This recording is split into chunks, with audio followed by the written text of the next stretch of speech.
Bonjour à tous, bienvenue pour ce nouveau numéro de l'heure du bilan. Très heureux de vous accueillir. Le principe est simple, toutes les semaines on accueille un invité et on fait le bilan d'un sujet. Et cette semaine, nous recevons le journaliste sportif Walid Acharchour. Bonjour. Bonjour Nico. Bienvenue sur notre plateau. Un plaisir partagé. Et bon, on va passer d'ailleurs tout de suite à la première partie de cette émission. C'est le sujet de la semaine. Et dans le sujet de la semaine, l'année prochaine, on fêtera les 20 ans de la victoire des Bleus à la Coupe du Monde. Et c'est vrai que c'est l'occasion de revenir un peu sur tout ce parcours de l'équipe de France.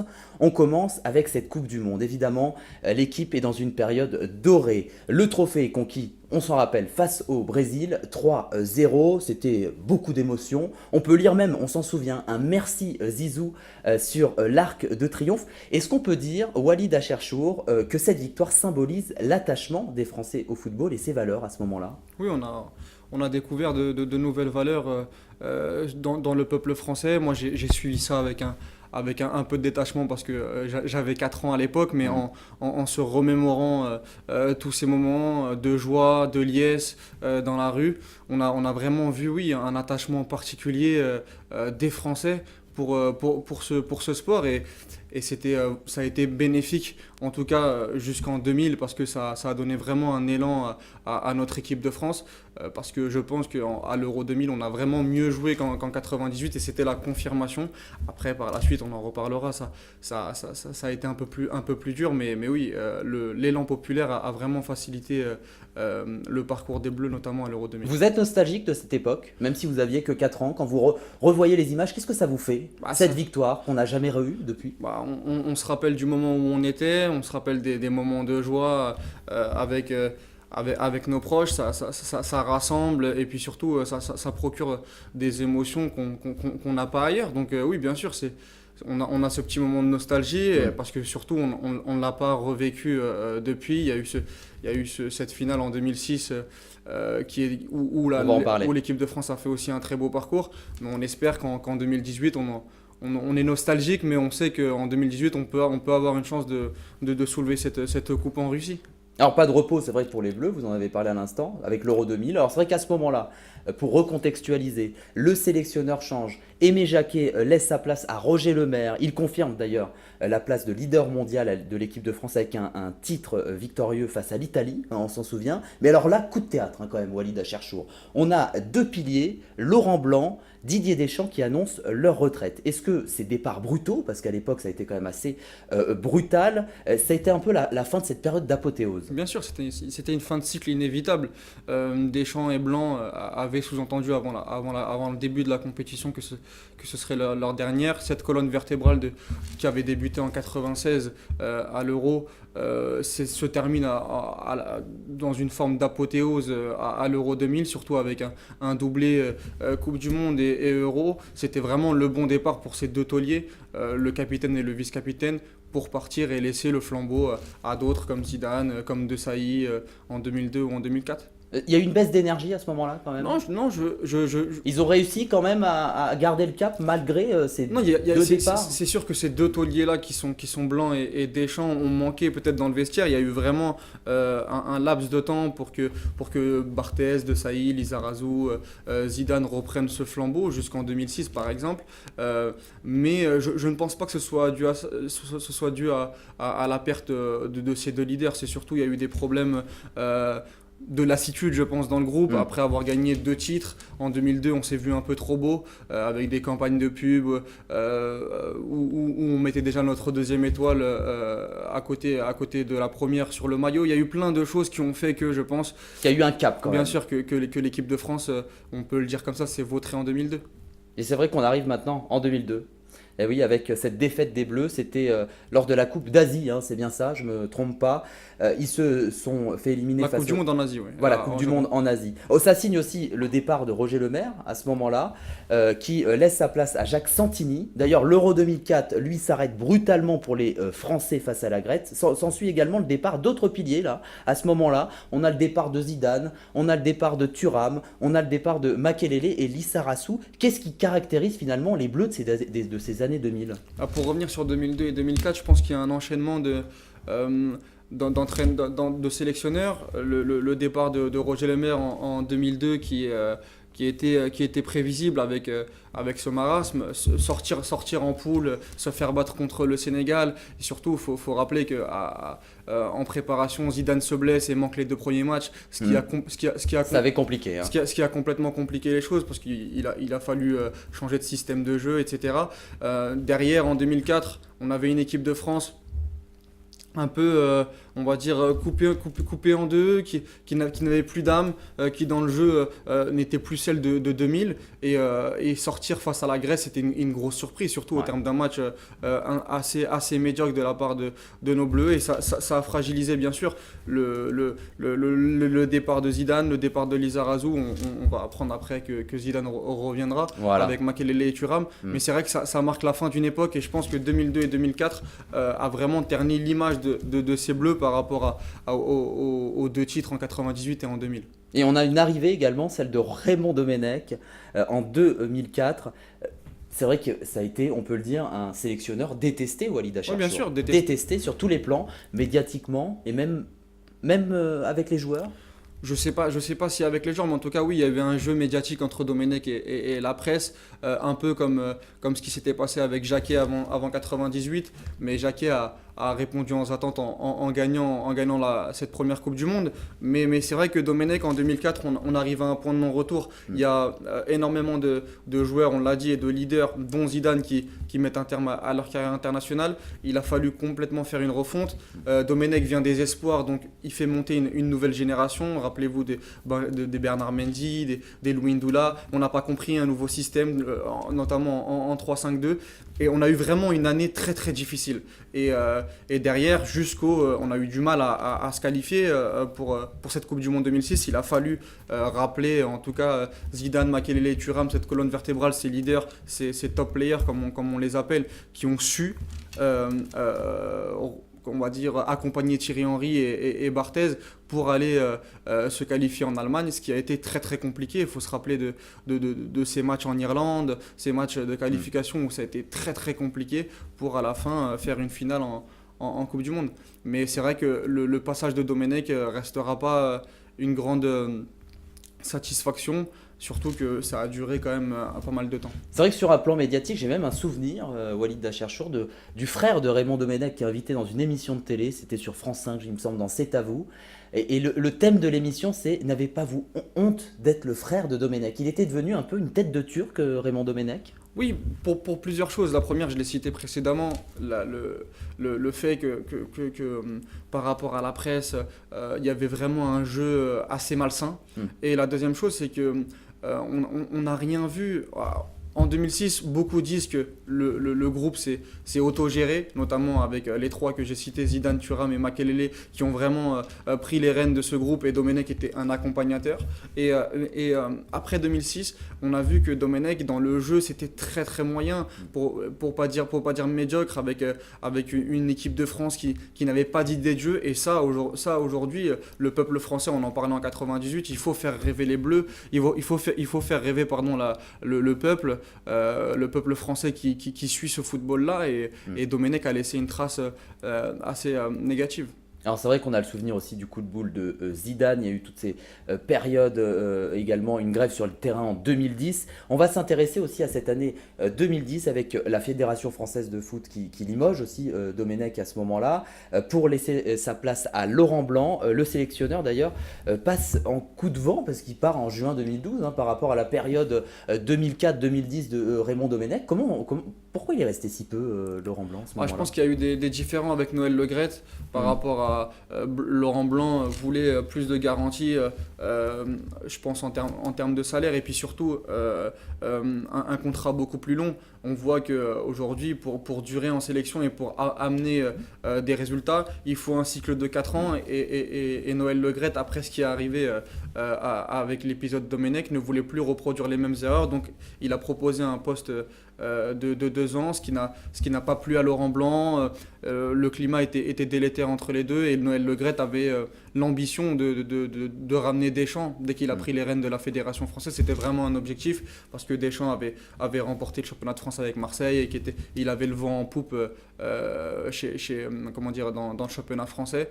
Et je pense que c'est un tout qui a fait que Laurent Blanc est parti en 2012. Et surtout, le quart de finale contre l'Espagne où il avait fait une erreur tactiquement.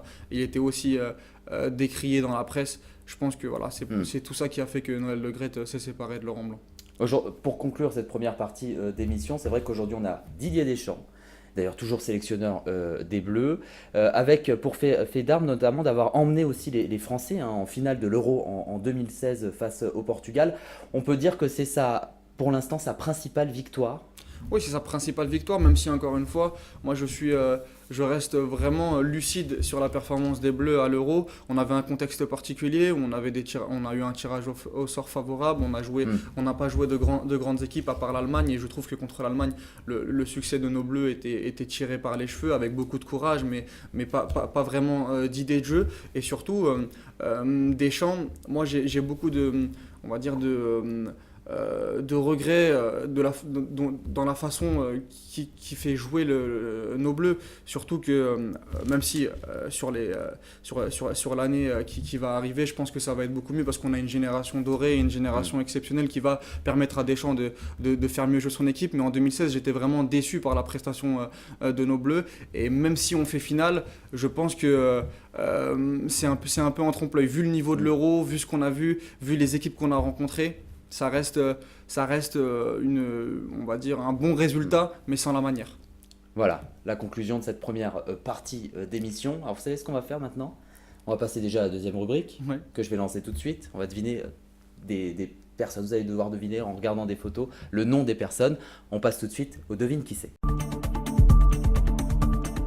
Et effectivement, je vais vous montrer quelques photos Walid Acharchour. Vous allez devoir deviner de qui il s'agit. On commence avec cette première photo. Alors avez-vous deviné de qui il s'agit, Walid Acharchour? Franck Leboeuf. Exactement. Vous savez pourquoi on va parler de ce sportif-là en particulier? Parce qu'on va s'intéresser aujourd'hui à la reconversion des footballeurs. Et c'est vrai que Franck Leboeuf, champion du monde 98, a arrêté sa carrière en 2005. Mais aujourd'hui, il est consultant pour la télévision. Et pas que. Également, Franck Leboeuf est également comédien. Vous voulez voir un petit peu ce que ça donne, Franck Leboeuf? Bien sûr, avec plaisir. Et bien on regarde ça tout de suite. Parfait aux coutures, on peut éliminer. Jade, elle est encore étudiante. Bon, allez, on t'est fort. Ouais, j'essaie. Couleur prune. Oui, bon, Julien, on va pas y passer une plombe, hein. C'est un soutif, pas un grand cru, d'accord. Non, mais attends, je connais ce Je parfum. m'en fous, Bon, j'ai tiens, pas- Oh, merde, toi hein. Tu me la mets dans la bouche ah. Alors voilà, Walid Acharchour, c'était un extrait de la pièce Ma belle-mère, mon ex et moi.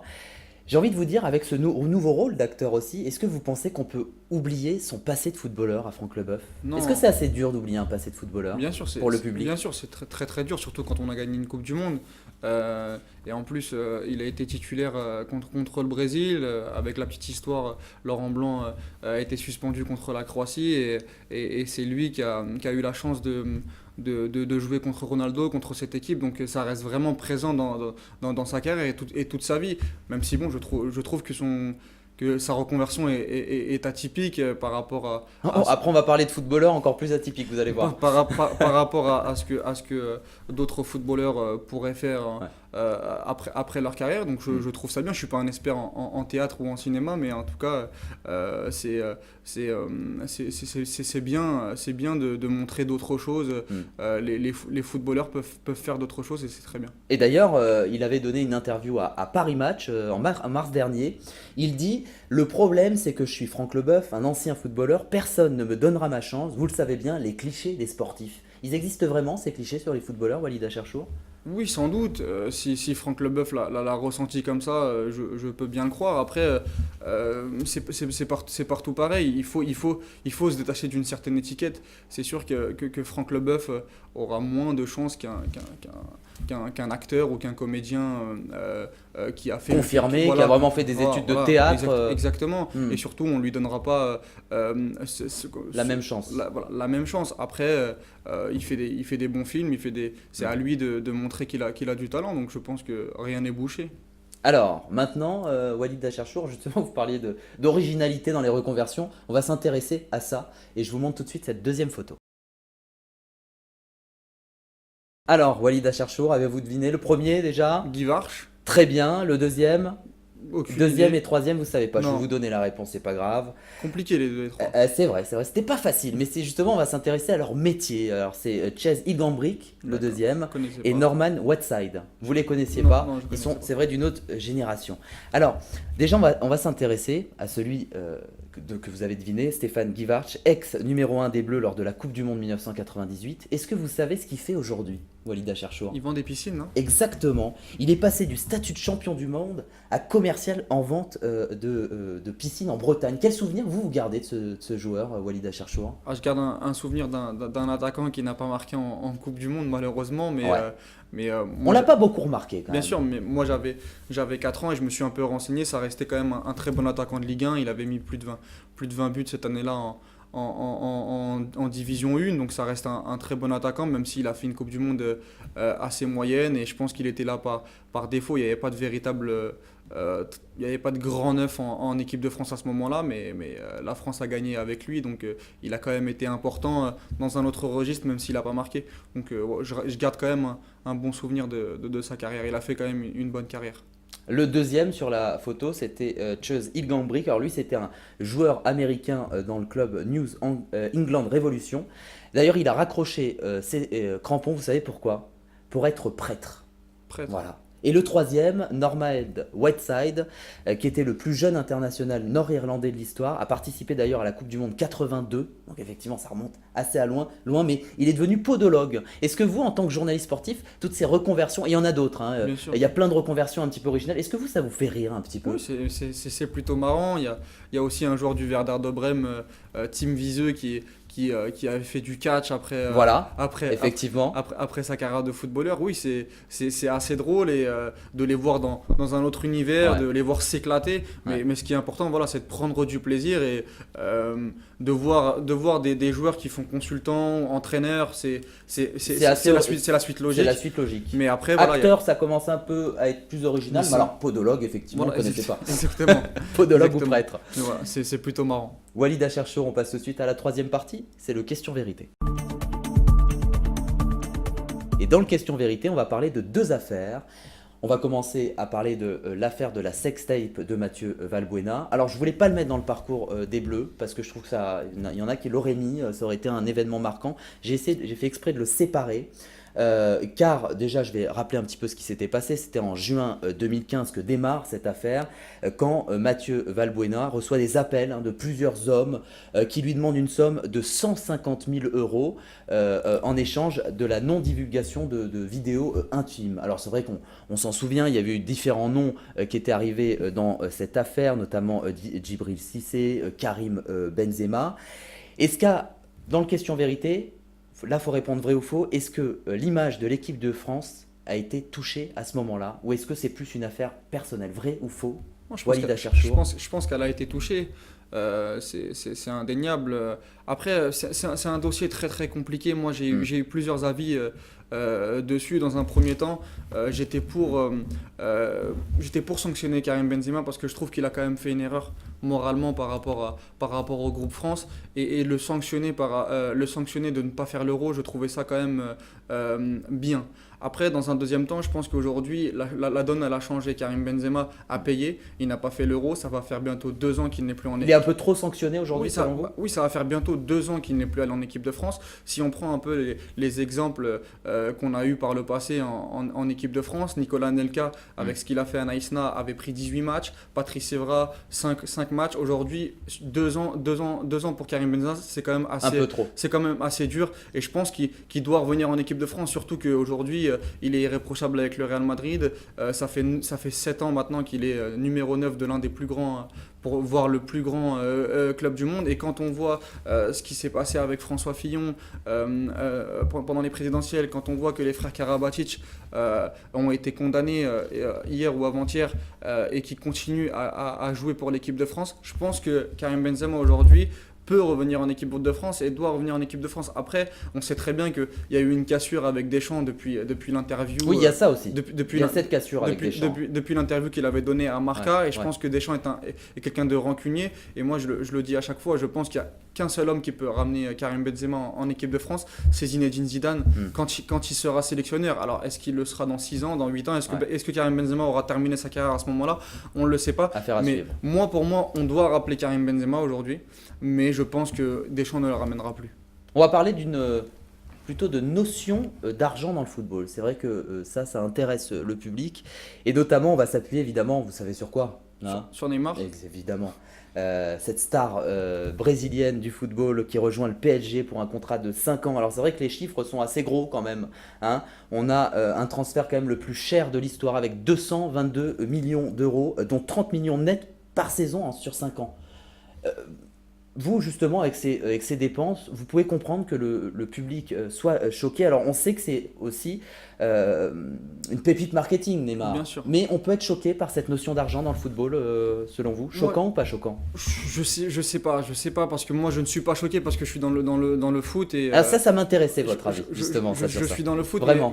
mais c'est sûr que celle ou celui qui n'y connaît rien peut être choqué à la vue de ces chiffres. Mais quand on écoute les économistes, ceux qui nous parlent que Neymar aujourd'hui c'est rentable pour le Paris Saint-Germain, il faut que ces gens-là s'ils sont choqués, qu'ils écoutent, qu'ils se renseignent Alors, c'est vrai que, comme je sur les dis, retombées. c'est pépite marketing. Bien sûr, sur les retombées de Neymar. Aujourd'hui, si Neymar coûte autant, c'est parce que tout simplement il génère énormément d'argent. Et c'est comme en NBA, si on voit les contrats en NBA, ce que la NBA dégage ou les clubs d'NBA dégagent par rapport à ces joueurs, c'est énorme. Et c'est rentabilisé très Le rapidement. football est quand même au-dessus, hein. Bien sûr.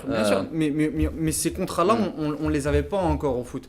Des 30 millions par an, quand on voit Tevez en Chine qui a un contrat mirobolant de 45 millions par an, tout ça on ne le voyait pas. On s'arrêtait à 15 ou 16 millions d'euros. Là, on est en train de vraiment exploser parce que tout simplement, le football devient planétaire. Et ça casse pas justement les valeurs du football, autant d'argent? Non, je ne pense pas. Alors oui, il y en a beaucoup qui sont dégoûtés du foot par rapport à ça, parce que les transferts, parce que le foot business, parce que le système d'agents, mais le foot, ça reste... Donc vous, ça vous choque pas du Non, tout? le foot, ça reste 11 joueurs qui jouent contre 22 acteurs sur le terrain, qui produisent du plaisir pour les spectateurs, et il faut garder ça, je pense. Eh ben, très bien, c'était... Voilà, j'ai souvent remarqué que des passionnés de football avaient cet avis, et donc j'étais sûr que vous alliez avoir cet avis. On passe tout de suite à la dernière partie, c'est le Si j'étais président. Et dans le Si j'étais président, le principe c'est de vous découvrir un petit peu autrement, Walid Acharchour. Tiens, si Walid Acharchour était aujourd'hui président de la République, qu'est-ce qu'il ferait dans ses premiers pas? J'aimerais bien savoir quel serait votre premier voyage. Est-ce que vous iriez? Le premier voyage, je ne sais plus, c'est compliqué. Je pense que j'irai me reposer dans... Ah bah non, pas déjà, pas dès le début. Non, mais si, Après la campagne. j'irai me reposer après la campagne. Je pense Ouais. dans une belle île avec ma famille et avec ma femme et mes enfants Ne faites pas du Sarkozy. pour, hein. pour, non, mais pour reprendre un peu d'énergie et derrière, surmonter la crise ou surmonter... je préviens, hein, je n'y connais rien en politique, donc... C'est pas de la politique, c'est pour vous découvrir vous. Voilà, justement. donc Bien voilà, sûr. je pense que j'irai me reposer une belle semaine avant d'attaquer un voyage officiel. Voilà, exactement. Tiens, est-ce qu'il y a une personne comme ça que vous souhaiteriez absolument voir au gouvernement? Peut-être un sportif? Tony Parker. Pourquoi? Tony Parker, parce que Qui représente bien l'image de la France peut-être à l'étranger? C'est peut-être pour ça? Oui, entre autres, mais c'est un joueur et un homme, c'est un champion, qui m'a toujours fasciné dans son discours. Son discours, c'est un vrai capitaine, c'est un vrai leader, et je trouve que voilà, j'aimerais bien l'avoir dans mon gouvernement, parce que comment il a remobilisé, notamment, je me rappelle de ses briefs à la mi-temps d'un match contre la Lituanie où l'équipe de France perdait de 17 points et derrière ils arrivent à aller en finale. Donc voilà, tout ça fait que Tony Parker est pour moi un grand leader et j'aimerais bien l'avoir dans mon gouvernement. Alors maintenant on s'imagine être un 6 mai 2022, vous êtes élu président de la République. Où est-ce que vous souhaiteriez votre victoire?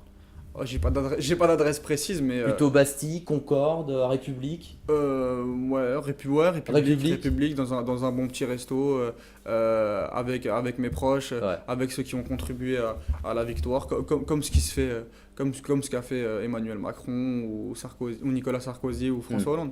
Pas Assez classique. pas très original, non. Merci beaucoup, Walida Cherchour. Merci Nicolas. Alors aujourd'hui, vous êtes sur plusieurs chaînes de télévision. On peut vous voir sur CNews, on peut vous voir sur France Info. Bien sûr. Donc voilà, vous avez découvert autrement Walida Cherchour aujourd'hui. C'était un plaisir de vous avoir invité. Plaisir partagé. Et merci à vous tous de nous avoir suivis. On se retrouve dès dimanche prochain avec un nouvel invité qui viendra sur ce plateau faire un bilan. Prenez soin de vous.